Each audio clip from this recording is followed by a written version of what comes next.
নমস্কার বন্ধুরা, inventive cooking আপনাদের সবাইকে স্বাগত। আমি দীপ্তি। আজকে আমি আপনাদের লেবুর আচার বানিয়ে দেখাবো। রোদে দেওয়ার ঝামেলা ছাড়া বাড়িতে খুব সহজভাবেই আপনারা এই লেবুর আচার বানাতে পারবেন। আমি কয়েকটা জিনিস বলে দেবো আচার তৈরি দেখানোর সময়। সেইগুলো যদি আপনারা মেনে চলেন তাহলে আচার রোদে দিতেও পড়বে না, আর অনেক দিন রেখে ভালোভাবে খেতে পারবেন। আর এই আচার খেতেও খুব সুস্বাদু। চলুন তাহলে দেখে নেওয়া যাক আমি এই আচার কিভাবে বানাচ্ছি।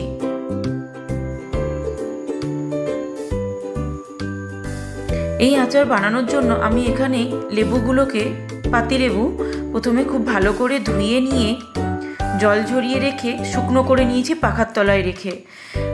বন্ধুরা, আচার যদি ভালো রাখতে চান তাহলে খুব ভালোভাবে হয় রোদে কিংবা পাখার তলায় রেখে শুকিয়ে নিতে হবে, গায়ে যেন কোনো জল না লেগে থাকে। জল লেগে থাকলে কিন্তু আচার ভালো থাকবে না।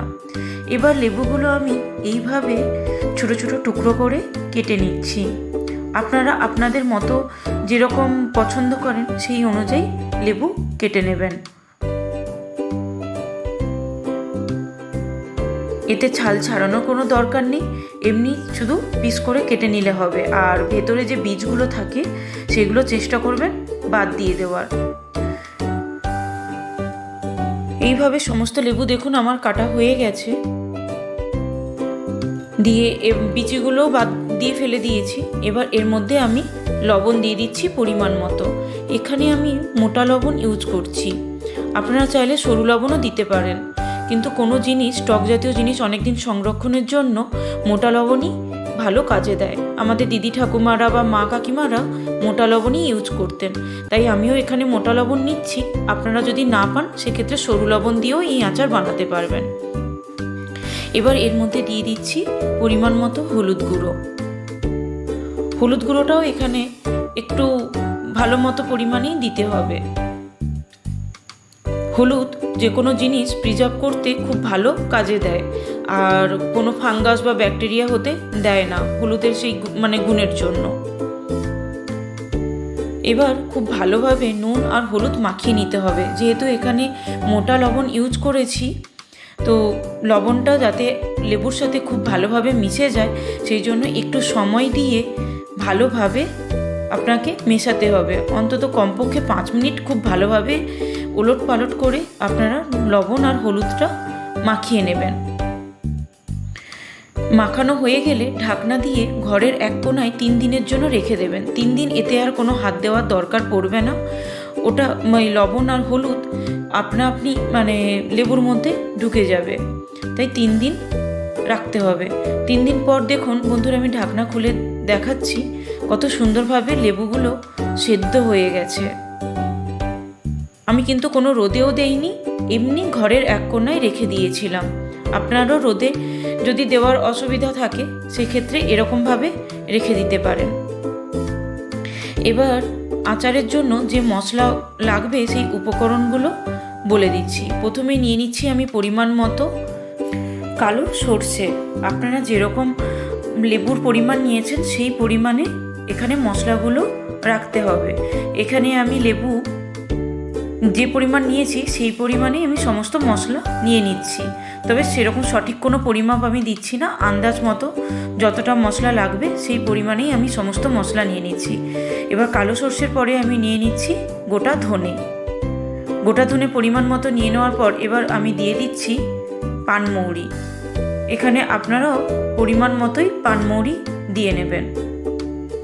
এখানে আমি সমস্ত উপকরণ আমি এই চামচের পরিমাপে 4 চামচ করে নিয়ে নিচ্ছি।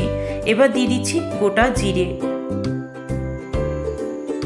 মশলার অনুপাত যেমন পরিমাণে নেন সেই যেন অনুপাতগুলো একই থাকে। 5 চামচ নিলে সমস্ত মশলাই কিন্তু 5 চামচ করে নেবেন। যদি কম মশলা দিতে চান কম মশলা সেরকম দেবেন। আর দিয়ে দিলাম পরিমাণ মতো জোয়ান।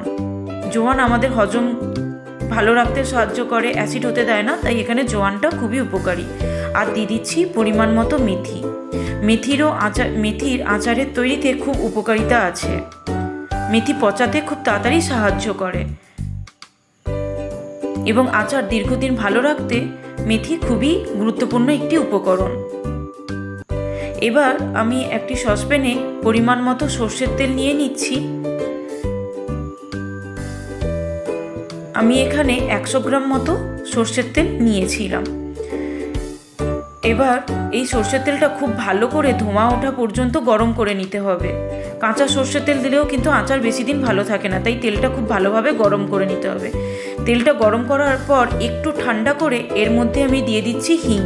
খুব ফুটন্ত অবস্থায় হিং দিলে হিং পুড়ে যাবে, হিঙের গন্ধ বা তার স্বাদ সবটাই নষ্ট হয়ে যাবে। ওই জন্য আমি হালকা একটু ঠান্ডা হওয়ার পরে এর মধ্যে দিয়ে দিয়েছিলাম হিং।